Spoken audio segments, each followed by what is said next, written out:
Look at the Chelsea game yesterday. I didn't mean Chelsea was solid up front. We have won all through the match. Yeah, Chelsea had chances. Chances upon chances. They hit the bar. Chelsea. I felt Guardiola was pissed yesterday because he was expecting nothing less than 3 to 4 goals against Chelsea.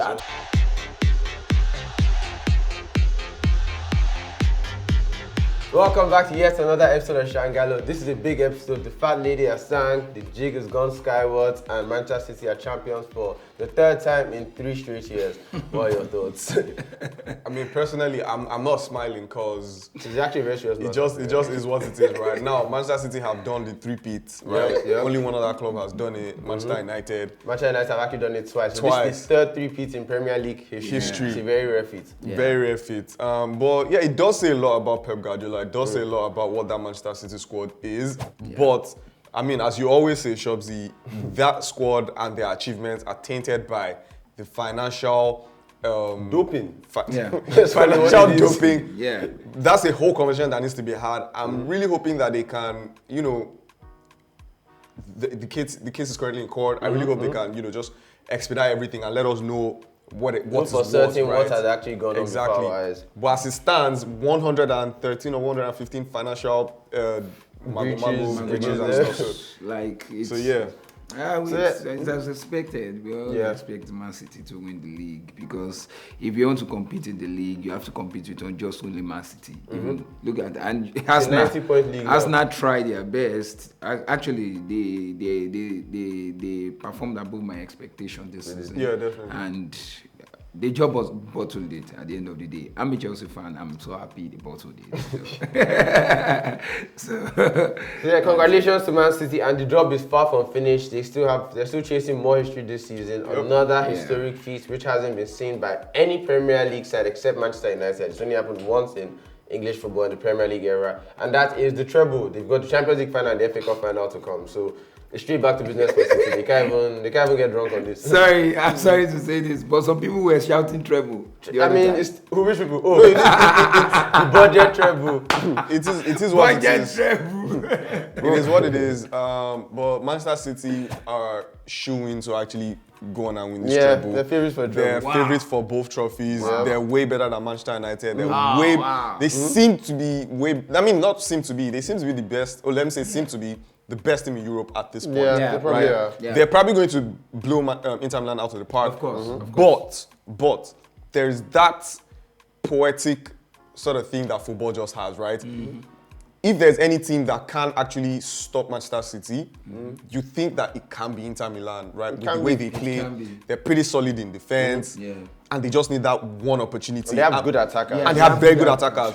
And Manchester City are that side that they always look suspect in defense. Once you can score against them, you just can get a result out of the game. So yeah, it looks like it will be an interesting one, but my money is definitely on Manchester City. Yeah, that's a tricky one though. That's actually a very tricky one according to what you just said. Because if you look at the Chelsea game yesterday, I didn't mean Chelsea was solid up front. We have won all through the match. Yeah, Chelsea had chances. Chances upon chances, they hit the bar. Chelsea. I felt Guardiola was pissed yesterday because he was expecting nothing less than 3 to 4 goals against Chelsea. To be honest, because at the end of the day, in the second half, he brought in Haaland, De Bruyne, everybody came in. He wanted to score that goal. You understand? So I believe that Inter Milan can bring something out of it. You understand? But all my money is still on Man City. True. But yeah, let's circle back to the Premier League. And while City won the title, when there's winners, there's always losers. And Arsenal. The nail was in the coffin. Confirmed that they did not win the Premier League title this season after putting up a strong challenge. But I think what was kind of sad was I think Arsenal would have rather City won the title. Rather the City players be on the pitch rather than it be them losing the title to a side that could have been relegated. So it's a bit disappointing for Arsenal. It's sad end to what was a pretty good season, but all in all, like you said, they have a lot to take from it. But speaking about that game, Nottingham Forest survived relegation thanks to Taiwo, who we tipped to have a big end of the season recently. Taylor has been going on about him for a while and how he's been deployed, and they're seeing the roads. Yeah, definitely. Nottingham Forest. Interestingly, the Taiwo signing was one of those signings that I was very excited for at the start of the season, right? what he did at Union Berlin, the guy is amazing as a number 9. He has the physique, he has the goal sense, his leg just knows where He looks like a 9 for the Premier League. He does run look like the channel it. strong. It does look like it. So when the manager was using him out of position, I was worried and I felt like I was hoping it wasn't going to happen. It wasn't going to be a situation where he would play him out of position throughout the season and then they'll relegate and then it will look like the signing or the player didn't work or something like that. But 5 goals in 4 games, I think, in May. It's the most goals in the Premier League. The most goals in the Premier League in May. He's been using him as an out-and-out 9 and he's reaping the rewards. The guy is banging in goals, scored 2 against Chelsea, scored 1 against Arsenal, and he's scoring in big games. Remember when he scored against Liverpool? Yep. That was a 1-0 victory for them. And when you're excited like this, Yeah. all those points matter so much. Not Like how many just goals those the points, first all those goals actually Those matter are so some of the much. most valuable goals in the Premier League this season. Exactly. They are in the what it means for a club staying in the Premier League, what it means financially, what it means for the Financially, crowd, for the what it fan means for base. the manager. The manager. It's a lot. It's a very Yeah, lot. yeah, definitely. And massive props to Nottingham Forest. Good for them that they were able to turn it around. You know, they had issues with bedding in the number of players that they signed. They signed a whole squad and an extra, right? So it was a problem for them at the start of the season, but the manager has found a way to make things work. I'm sure they will kick on next season. I definitely think they'll kick on next season because they do have solid players. Morgan Gibbs-White is a very good player. Yeah. Brennan Johnson is a very good player. They have experience in defense. Serge Aurier. I mean, not the world beater, but you know, Premier League kind of experience mid-table and- kind of side. So Nottingham Forest, do watch out for them next season. Massive props to Taiwo Awoniyi. I'm a big fan of his. Yeah, I'd definitely like to have him on set, right? But yeah, Arsenal, I would say again, my worry for them has been how they will be able to pick themselves up after the disappointment of losing out on the title. Something similar happened to them last season when they lost out on Champions League places, and we said maybe the disappointment will affect them in the coming season. But they came into this season, they fought for the Premier League title, but I fear that. Where do they go from here? See how they've capitulated in the last couple of years. Where do they go from here? Progression is not linear, and just because Arsenal have jumped to this level doesn't mean they're going to keep going from there. They might need to just might come come back down a down. little They bit might need to before come third, then come second, back. then maybe fourth again before winning titles all that.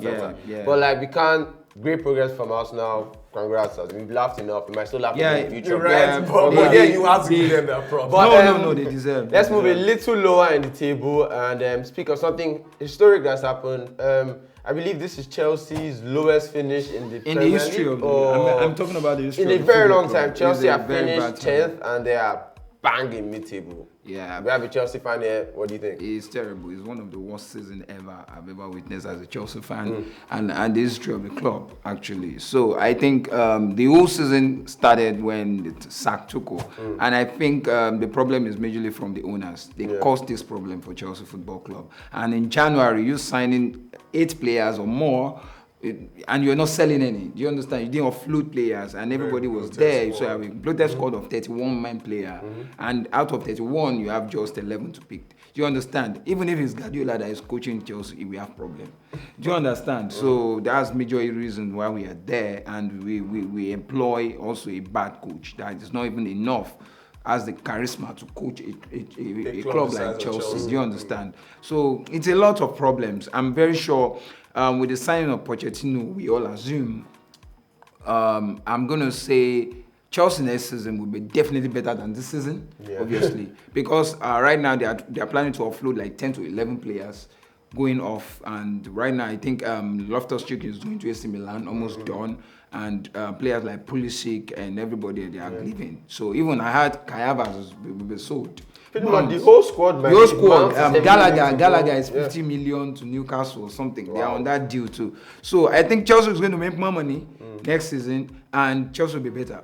Chelsea will be better, but I don't expect us to be. I think we should try as much as possible. Look to qualify for Europa League, Champions League, conference or Europa. Champions League. Champions League next season. That'll be a big feat. A lot of clubs trying to fit into that Champions League, but I'm sure we'll get into that in the off season as usual. Yeah. Obviously, as the season is over, titles are being won across Europe. Individual awards. We know the Golden Boot is locked. The most assists is probably wow, locked. for us to know that the Golden Boot has been We've known locked. this since like December. But I guess what's the question? I guess maybe it's a question is who should win the PFA this year, and I guess who should also win the PFA Young Player of the Year award. Who do you guys think should win both awards?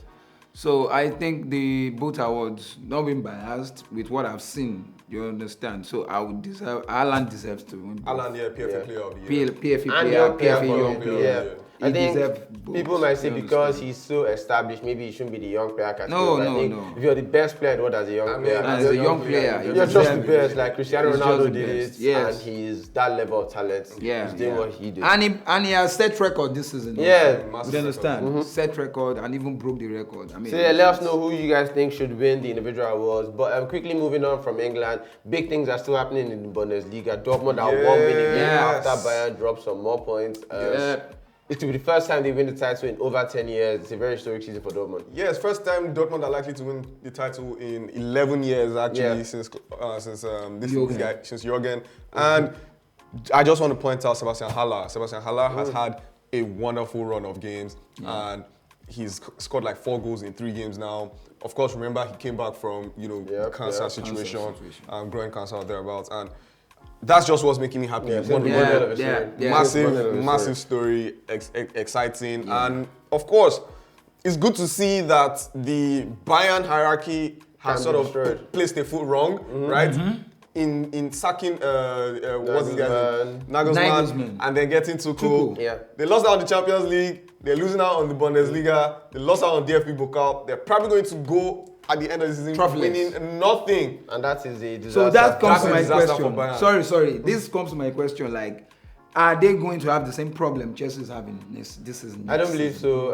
I think I know their league is like we can't they're not compare gonna their face league that like Premier League. That's why. But I think it's a wrong decision for them to sack the guy. Nagelsmann. I mean, he was second in the league, 1 point behind the first. I He mean, was doing okay in Champions League. No, it was 100% a bad decision, and the karma hit them right in the face immediately after. Will they be back? I still back them to be back. It's Bayern Munich. Shout out to Dortmund. I'm especially happy for, like you said, Haller, but Marco Reus, who has missed out on so many big moments in his career due to injuries, but he's back. But right before we leave, there's big news in basketball. 2 historic things are about to happen. The Lakers are on the course of being swept, and so are the Boston Celtics.